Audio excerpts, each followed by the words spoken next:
All right, y'all, let's go ahead and get started, and we will dig in.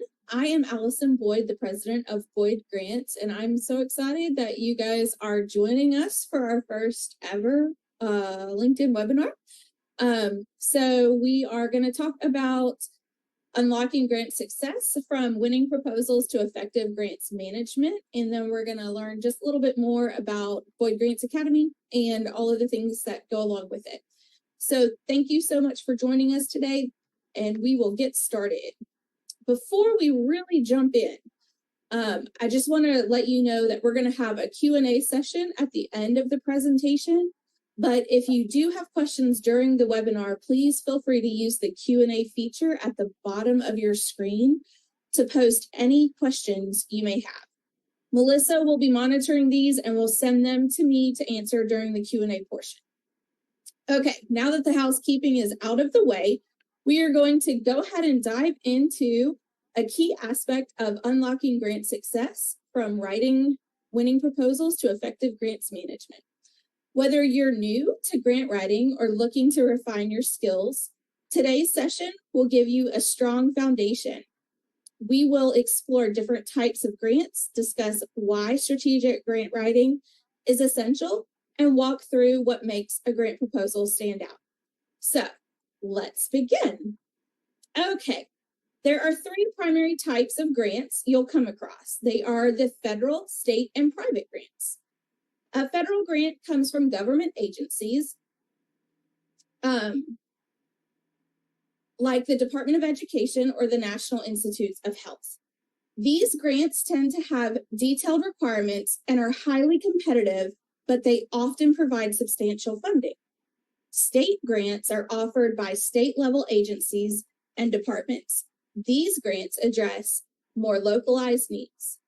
Private grants come from foundations, corporations, and philanthropic organizations such as the Bill and Melinda Gates Foundation or local community foundations.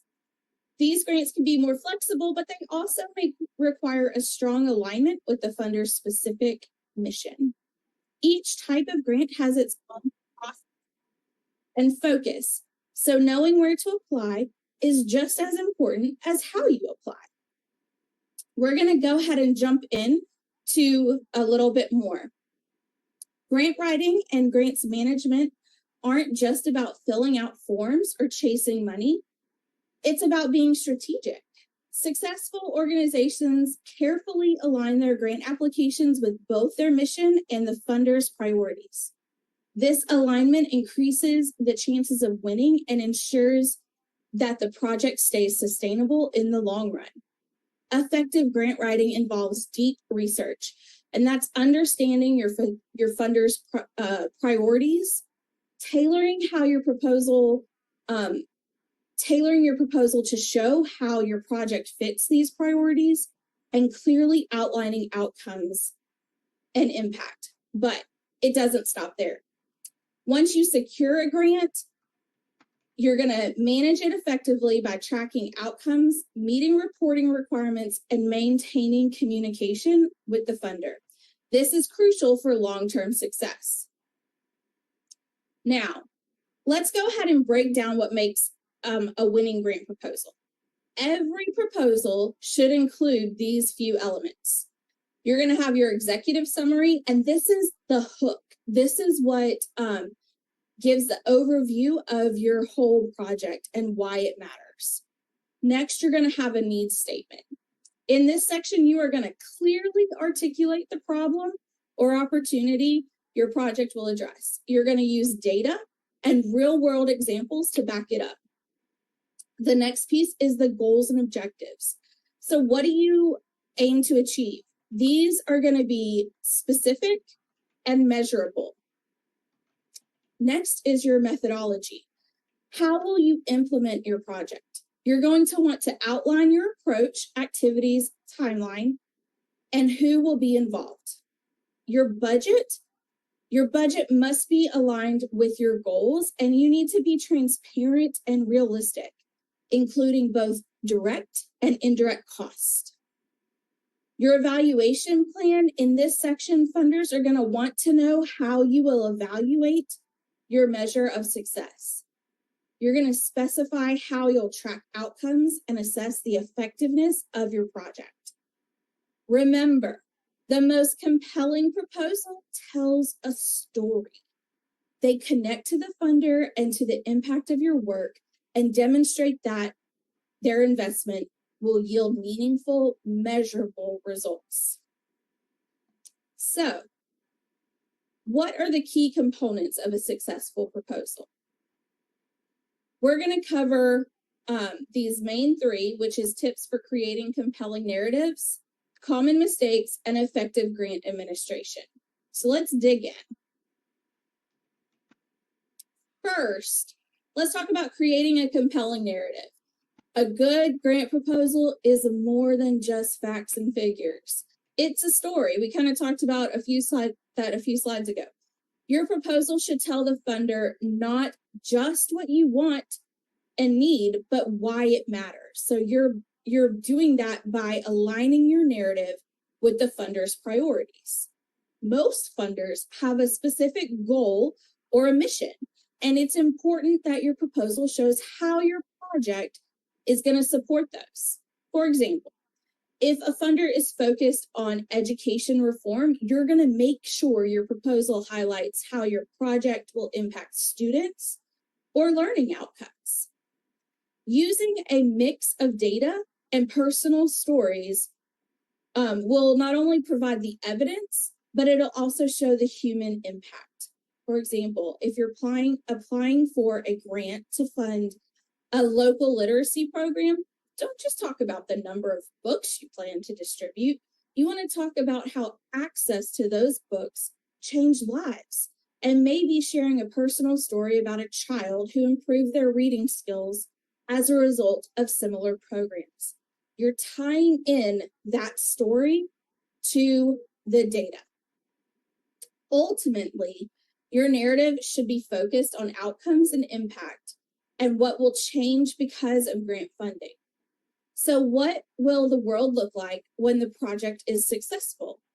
This is what funders want to know. So we've learned about writing a compelling narrative, but now let's talk about the common mistakes to avoid. These are often avoidable, but can have a significant impact on your success if you don't take a minute to review your proposal before you press submit. Not following instructions is the number one reason proposals often get rejected. Every funder has specific guidelines, so be sure to follow them to the letter. For example, if a guideline says that you only have 10 pages for your entire proposal, then make sure you submit 10 and not 12. If they want single space text, then don't do it in double space, do it in single space. And y'all, in government applications, you've really got to read that NOFO or the RFP to make sure you know what the nuances of those guidelines are. Failing to demonstrate alignment with funder priorities is another mistake. A strong proposal makes it clear that your project aligns with the funder's mission. You want to avoid being too general. Instead, show how your work directly advances their goals. So how are you going to be partners in your project and using their funding? Make sure you make that alignment. Lack of clarity in objectives. Objectives that are too vague or are too ambitious can be a red flag. How can something be too ambitious? Maybe you just want to achieve all of the things at one time. That just might be too much. But in order to stop that being a problem, you want to make sure that your goals are SMART. And SMART stands for specific, measurable, achievable, relevant, and time-bound. So that is going to define your objectives. Budget inconsistencies. Budgets and budget narratives are the bane of my existence. However, if your budget doesn't match the narrative of your proposal, it's going to create doubt in your reviewer. You want to make sure your budget reflects the activities and outcomes you've outlined and that it's both detailed and realistic. Don't just be throwing numbers in there because you think it looks good. Make it realistic. Okay, this is a big one, y'all. Neglecting proofreading. Simple grammar or spelling mistakes can signal a lack of attention to detail. You want to always review your proposal for errors, and if possible, have someone else read it before submission. If you are a team of one, read your proposal backwards. So start from the bottom and go up. That will help you catch the little grammar errors and make sure it reads cleanly all the way through. Okay. We're now into effective grant administration. So securing the grant is only half the battle. Once awarded, you'll need to have a plan to manage the funds and meet the reporting requirements set by the funder. Effective administration includes monitoring progress, financial oversight, and compliance with reporting requirements. So, what does monitoring progress mean? Well, that means that you're going to establish clear metrics and a timeline for tracking your project success. You should regularly evaluate how well the project is performing in relation to the objectives outlined in the proposal. Financial oversight is you are going to carefully manage the budget to ensure that funds are used appropriately. Funders will expect detailed financial reports, so make sure you have the systems in place to track the spending. Compliance with reporting requirements. Most grants come with specific reporting guidelines. Be prepared to submit both narrative and financial reports on time. Funders are far more likely to support you again if you've demonstrated transparency and accountability. Remember, good administration is not just about staying in the funder's good graces. It's also about ensuring that your project has the resources and oversight needed to succeed in the long term. Okay, so we just covered how to craft a strong proposal, how to avoid common mistakes, and now we're going to talk about what happens after you've won the grant. We're going to talk about managing an awarded grant and how it is just as important as securing it. Sometimes we forget, like if you're on one side of the house and you're on the very beginning of the grant process, we forget that managing has to happen. Like it's not free money. It doesn't just come and you just do whatever you want with it, right? So this section will walk us through our best practices for compliance, financial management, and reporting requirements. We're also going to highlight useful tools and resources and discuss the value of working with professional consultants when needed. Okay, so let's get started with the essentials. So compliance, financial management, and reporting requirements. These three components are crucial to the success of your grant-funded project. What is compliance? Well, compliance is every grant comes with specific terms and regulations. This could include how funds can be used, what activities are eligible for reimbursement, and deadlines for submitting reports. To maintain good standing with your funder, it's critical to review these guidelines carefully and adhere to them throughout the grant cycle. So, how do you know what sets up your compliance? That's going to be your award letter, your contract. That's where you're going to find all of that great information. Okay, financial management. Proper financial oversight ensures that you are using your funds appropriately. You need to set up systems to track expenditures and make sure you're staying within a budget. Have y'all ever seen the news headlines that are like, this university or this nonprofit did not spend their funding appropriately.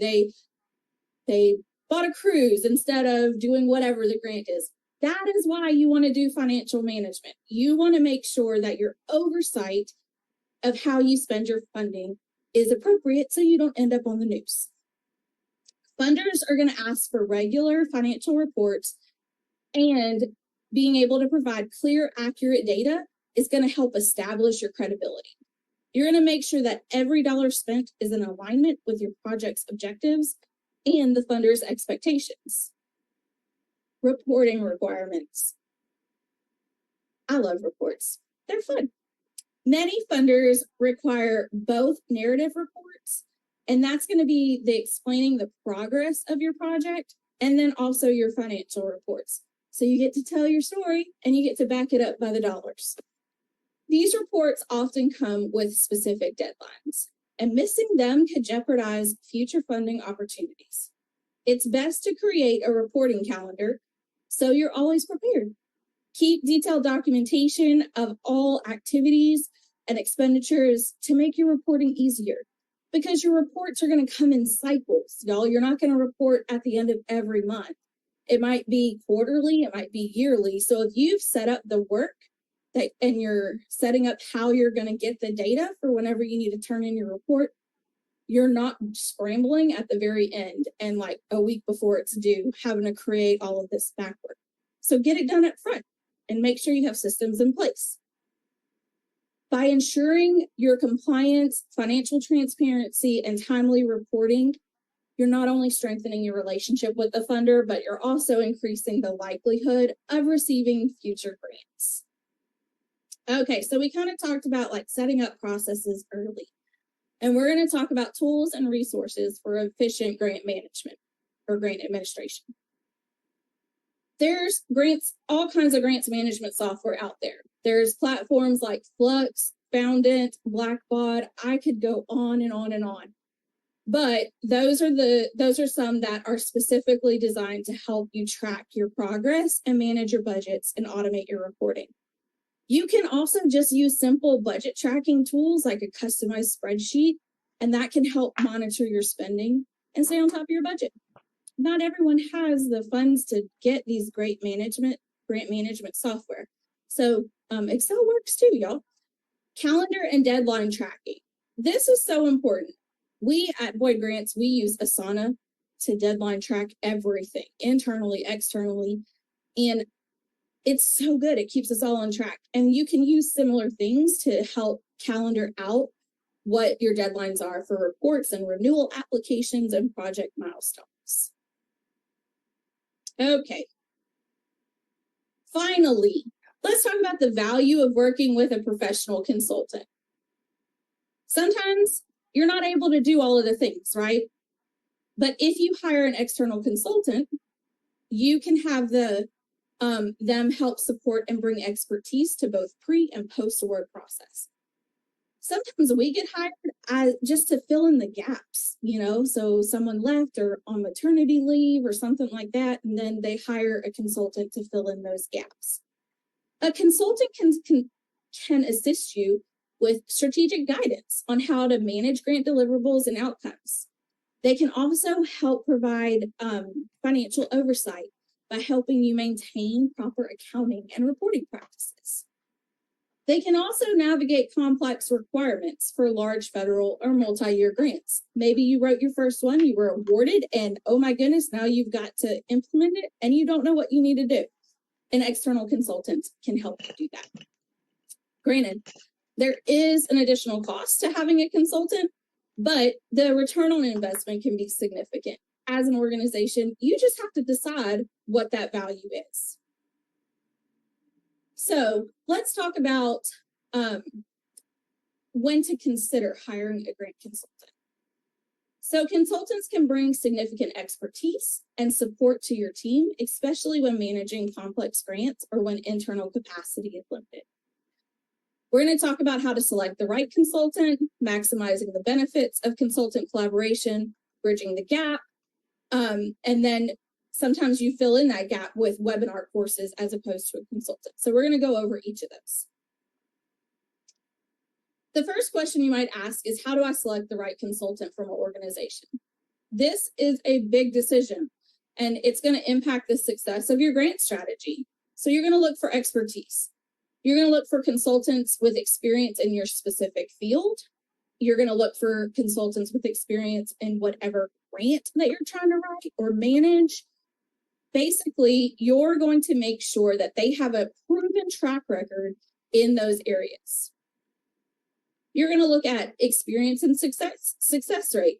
You're going to ask potential consultants about their success rates with past clients, But you're also going to understand that whether or not the grant was awarded is dependent not upon the consultant, but upon the organization that submitted.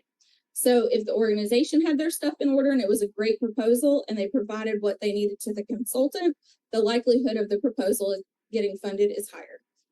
Don't hesitate to request case studies or examples of successful grant proposals that they've worked on, or even some reports from management. You're going to figure out if they're the right fit for your organization's culture.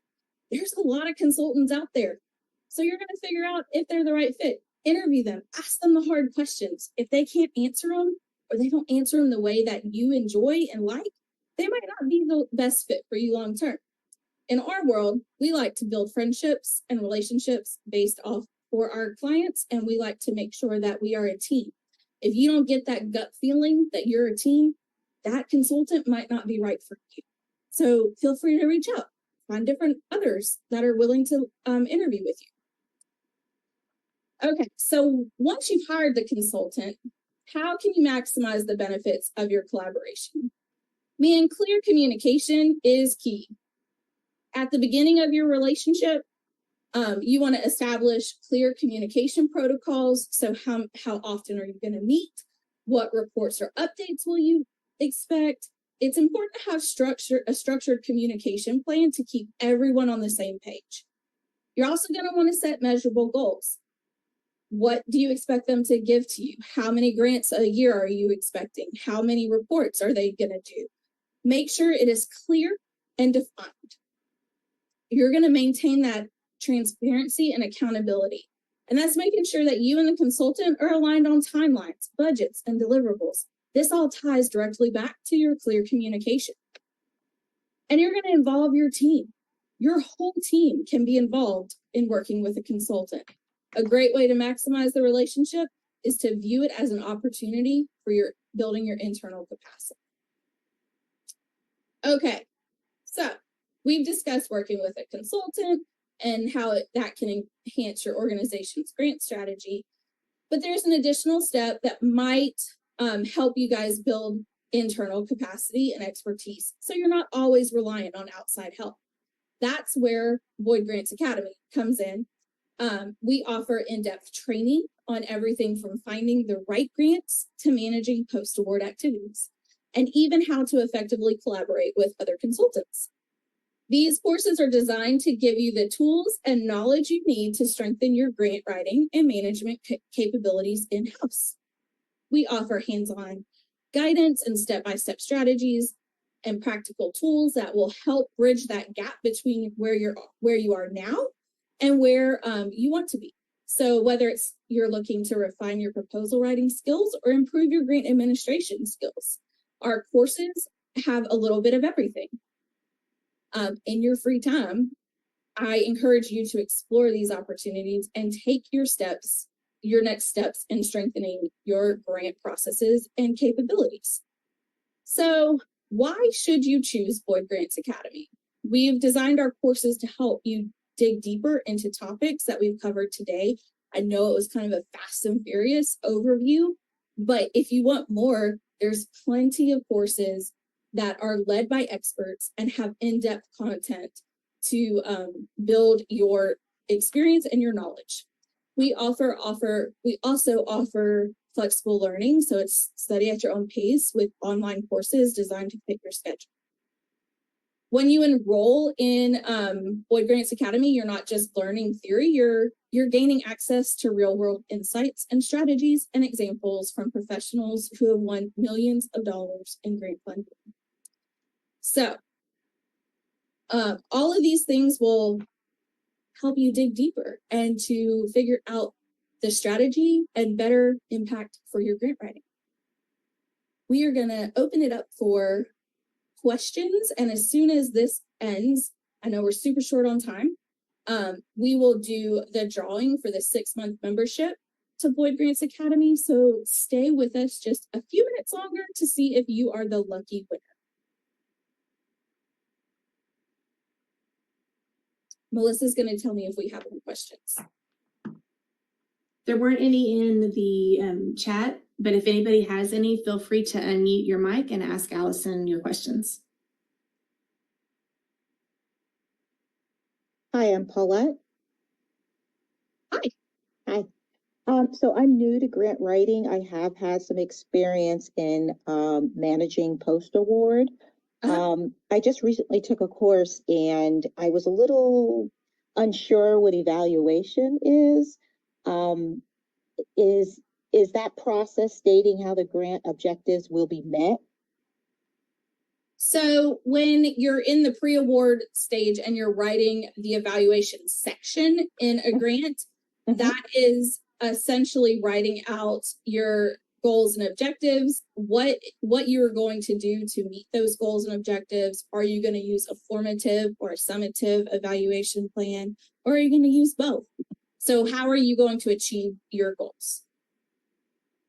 Okay, thank you. You're welcome. I have another question, but I want to make sure I'm not hogging up all the time. Go ahead. So of course, because I'm new, I've been doing a lot of research, and I was wondering, I know it's not absolutely necessary to have a credential like the GPA, but what is your impression, or what's the importance of having that credential? Okay, so I have my GPC, which is the Grant Professional Certification, and I love it, and I'm going to advocate for that forever. NGMA, which is the National Grants Management Association, has an equivalent, but for grants management. To develop and enhance our profession as grant professionals, it is so important, not required, but it is important to believe in the profession that you're in and to grow that by having that credential to set you apart. When I first started in consulting, it really helped people to understand that I did know what I was doing and I did the work. And so that I saw value in that way. And now 20 plus years in, I really just believe in the profession. And I believe if there is a credential to have, you need to support the growth of the profession and get that. Okay, thank you. So we did just have a question come in from Malcolm. He said, what are your thoughts on utilization of AI, and does your course deal with that? I have a lot of thoughts on that. AI should be used as a tool, right? It should not be the thing that writes all of your reports or your grant applications. Do I think it's a great tool? Yes, but please do not let it be what is submitted as your end result. Have I bravely tackled that, or has our team bravely tackled that in courses yet? No, not yet, because I feel like I'm not an expert at it. I'd love to be, but I'm more of the use it as a tool and not the end result. Any other questions?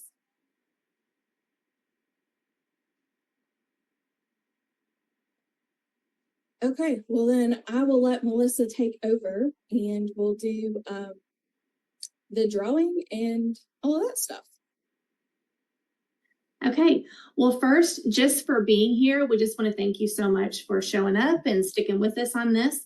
And just for being here, we're going to offer everyone a discount on Boyd Grants Academy. So at the conclusion of this, I will send everyone a promo code for a 3-month subscription to Boyd Grants Academy at a discounted price.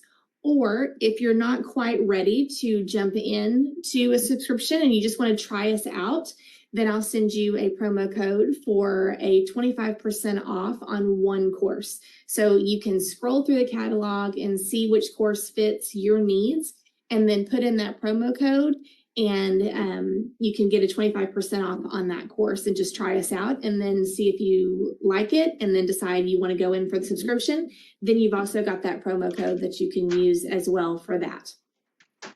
And before we move on and do the next slide, which would be the drawing, we did just have another question come in, Allison, and it's from Heather. And she said, what sort of skills or research would you suggest prospective grant writers interested in FEMA work invest in?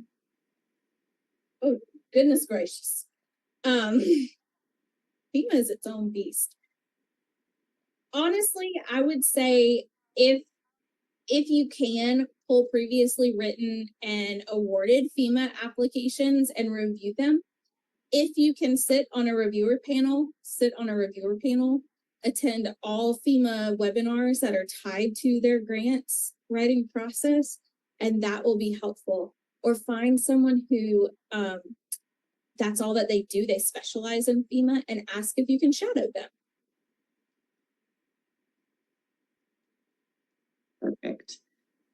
So what I'll do is I'll send everyone that promo code. If you do have any further questions, please feel free to reach out to us at info@boydgrants.com. We'll be happy to answer any questions that we can for you. Our website for Boyd Grants Academy is www.boydgrantsacademy.com. So now let's jump right in. Everyone is automatically entered into the drawing just for being here today and sticking with us.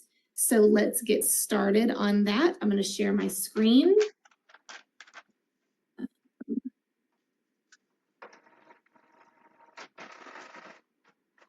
I can get it to work. Give me 1 second.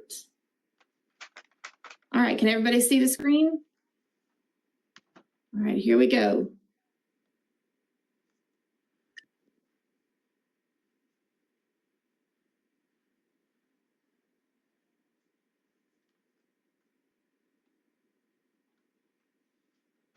All right, Malcolm, it looks like you are the winner for the 6-month subscription.